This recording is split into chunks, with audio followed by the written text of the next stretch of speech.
जैसे कि आप सभी को पता है, निर्मला सीतारमण द्वारा आज 1 फरवरी को बजट पेश होना था और वो हो भी चुका है। इसी पर आम जनता की क्या राय है हम वो जानेंगे, पर उससे पहले कोरोना के कारण जो जनता को उम्मीदें थी, आशाएं अपेक्षाएं जो थी लोगों की, वो बढ़ चुकी थी, क्योंकि कोरोना का जो वैश्विक महामारी है वो जनता झेल चुकी थी और उसी के कारण जनता की उम्मीदें जो है वो बढ़ गई थी। इसी पे लोगों की क्या राय है, उनको क्या चाहिए था इस बजट में और वो ये बजट से कितना खुश है, क्या वो लाभान्वित मीन्स वो जो बजट का जो आने वाला बजट जो है जो 2 तारीख से लागू भी हो जाएगा सर्वसामान्य लोगों पर, उससे उनको इस बजट से लाभ मिलेगा। आइए हम जानते हैं यहाँ की जनता से। जो बजट अभी आया है तो पब्लिक के लिए जो ऐसी फैसिलिटी होनी चाहिए कि जो पब्लिक राहत मिले। इतनी महंगाई के बारे में पब्लिक क्या करेंगे, काम धंधा नहीं है और ऊपर से बहुत प्रॉब्लम चल रही है। कुछ तो सरकार को करना चाहिए, बैठे बैठे क्या कर रही है सरकार इसके वजह से। जैसे कि अभी इलेक्ट्रॉनिक चीज़ें सब इतने महंगे कर दिए सरकार ने और बच्चे लोग अभी पढ़ाई कर रहे हैं मोबाइल पे, इस सिस्टम आगे जब सब मोबाइल पे ही होने वाला है, तो वो सब चीज़ को सस्ता करना चाहिए। और जो नई नई काम की चीज़ है उसको सब सस्ता कर दिए, उसको क्या बेनिफिट है पब्लिक को जो मेन बेनिफिट चाहिए वो सब सस्ता होना चाहिए। जो अनबेनिफिट चीज़ को लोग ने सस्ता करके क्या मतलब है, उसको सस्ता कर दिया, कोई मतलब नहीं है उसका। कौन रोज़ वापरता है? अभी मोबाइल जैसे मोबाइल रिचार्ज है, मोबाइल से जो स्टडीज़ है वो ऑनलाइन कर रहे हैं जो कोरोना की वजह से, तो उनको तो वो सस्ता होगा तो वो लोग लेंगे ना, वो करेंगे आगे। एंड्रॉइड और फ़ोन सबको वापरना है। देखो अभी कैसा है कि overall the budget is not giving favour to middle class. मगर आप ऐसे समरी वाइज बजट को देखने जाओ तो फॉर फ्यूचर इट्स गुड।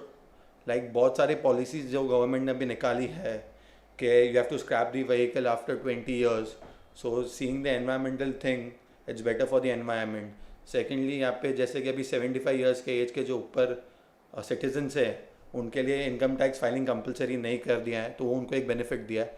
दो एक मिडिल क्लास के लिए ज़्यादा कुछ इफेक्ट नहीं है इसके अंदर, मगर गवर्नमेंट ने बहुत सारे चेंजेस किए हैं जो लॉन्ग टर्म के लिए बेनिफिशियल है। So overall budget is, you can't से इट्स वेरी गुड और वेरी बैड, बट एक अच्छा बजट निकाला गया है गवर्नमेंट से एंड होपफुली इससे कुछ ना कुछ बेनिफिट सबको मिलेगा। मार्केट में इन्वेस्टमेंट के लिए उन्होंने पॉलिसीज़ निकाली है, सो उससे मनी रोलिंग होएगा, उससे बेनिफिट सब स्ट्रीम्स को होएगा, beat even builder lobby, beat other sectors. Custom duties from imports from China and various other countries बढ़ा दिया गया है, तो उसमें ये बेनिफिट होएगा कि इंडियन डेवलपमेंट ज़्यादा होएगा, इंडियन के प्रोडक्ट्स को थोड़ा ज़्यादा सेल मिलेगा बिकॉज इम्पोर्ट ड्यूटीज़ बढ़ा दिया गया है। सेकेंडली गोल्ड सिल्वर पे प्राइजेस कम कर दिए गए हैं, तो वो एक बेनिफिट है इंडियन पीपल के लिए। सो ओवरऑल किधर ना किधर बेनिफिट्स तो है ही है, मगर थोड़ा टाइम लगेगा, मगर it's better, it's good than previous year. Definitely ma'am, यही तो एक चीज़ है ना इंपॉर्टेंट है कि everything should be made in India and everyone should be dependent. तो वो हिसाब से जो पॉलिसीज़ निकाली है वो आत्मनिर्भर भारत के टुवर्ड्स मूव करने के लिए बनाई गई है, जहाँ पे कि कस्टम ड्यूटीज बढ़ाया तो Indian will be more dependent on their own products. तो आत्मनिर्भर भारत तो करना बहुत ज़रूरी है because for future of India, for us as well, when we are going in long term we need everything to be made in India. तो आत्मनिर्भर भारत ज़रूरी है और ये हिसाब से बहुत अच्छा स्टेप लिया गया है। अभी के पर्सपेक्टिव से देखोगे तो ये बजट किसी को फेवर नहीं करेगा, लेकिन लॉन्ग टर्म के पर्सपेक्टिव से देखोगे तो ये बजट फेवर करने वाले लोगों को लॉन्ग टर्म में। जैसे कि अभी जैसे आप देखने होगे तो ज़्यादा करके सब प्रोडक्ट्स है ना चाइना से इंपोर्ट होते थे, तो कोविड के बाद अभी ये सिचुएशन हो गया है कि शिपिंग चार्जेस बढ़ गया है, अभी कस्टम ड्यूटी बढ़ा दिया है, टैक्स बढ़ा दिया, इंपोर्ट ड्यूटीज़ बढ़ा दी है, तो उसके वजह से इंडिया में मैन्युफैक्चर ज़्यादा होने लगेगा। जो थीम भी है आत्मनिर्भर भारत का, तो अभी इंडिया में ज़्यादा मैन्युफैक्चर होगा तो लोग ऑब्वियसली इंडियन प्रोडक्ट्स को प्रीफर करेंगे। अभी इंडियन प्रोडक्ट्स को प्रीफर करेंगे तो इंडिया का ही बेनिफिट होगा, इंडिया का इकोनॉमी बढ़ेगा, तो वो एक अच्छी चीज़ है, तो वो लॉन्ग टर्म में बेनिफिट देगी। अभी खाली एक प्रॉब्लम ये है कि जो नया टैक्स ला लिया है, सेस टैक्स, जो पेट्रोल पे भी लग गया है, डीजल पे भी लग गया है, ऑलरेडी पेट्रोल और डीजल के प्राइसेस बढ़ते जा रहे थे बहुत, उसमें और अभी एक नया टैक्स लाना वो एक थोड़ा मिडिल क्लास लोगों को दिक्कत दे सकती है। वो डेफिनेटली बहुत अच्छा कर दिया था मैम, क्योंकि अभी गोल्ड और सिल्वर के मार्केट में प्राइसेस बहुत ज़्यादा ऊपर चले गए, तो उसकी वजह से जो गोल्ड और सिल्वर का जो मार्केट था उसमें सेल बहुत कम हो गया था, बहुत व्यापारियों को बहुत प्रॉब्लम्स भी हो रहे थे उसकी वजह से।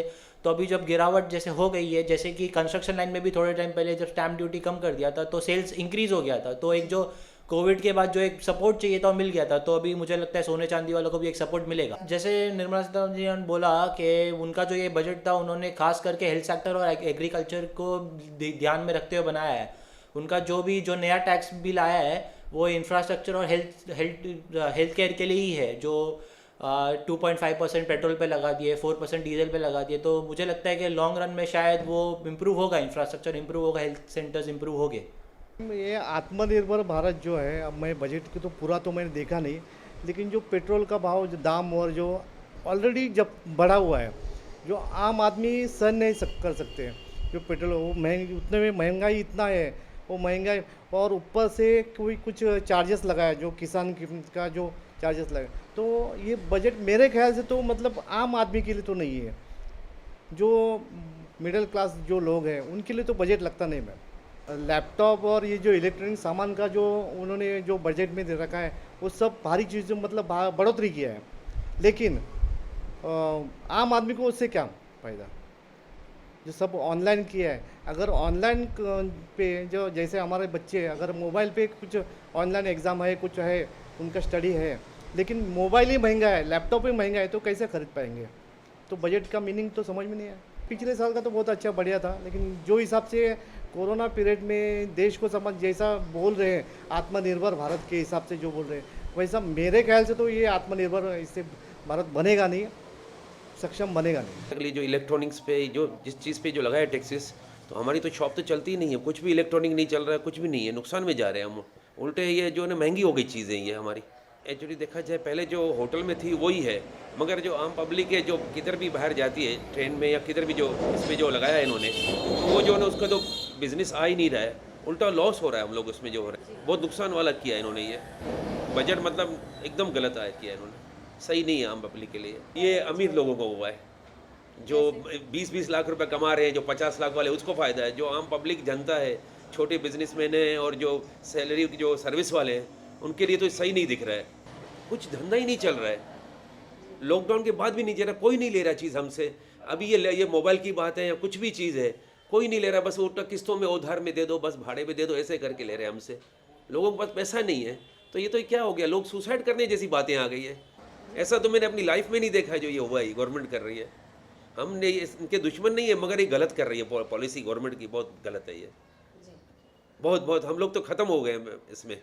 तो ये थी यहाँ की जनता की मिलीजुली राय। किसी को महंगाई बढ़ता हुआ दिख रहा है, तो किसी को इलेक्ट्रॉनिक उपकरण पे जो वृद्धि हुई है, मोबाइल जो सर्वसामान्य लोग जल्दी अफोर्ड नहीं कर पाते, उसके लिए भी उन्हें लोन लेना पड़ता है। आजकल की जो स्थिति है, अगर हम एग्ज़ाम को ही ले लें तो वो भी ऑनलाइन होती है, और कोरोना के मद्देनज़र अभी गवर्नमेंट ने सभी जो शिक्षण में जो चेंजेस लाने थे वो उन्होंने ऑनलाइन ही कर दिए। इस कारण गरीब तबके को मोबाइल जो है, जो उसमें वृद्धि हुई है, वो अफोर्ड नहीं कर पाएंगे।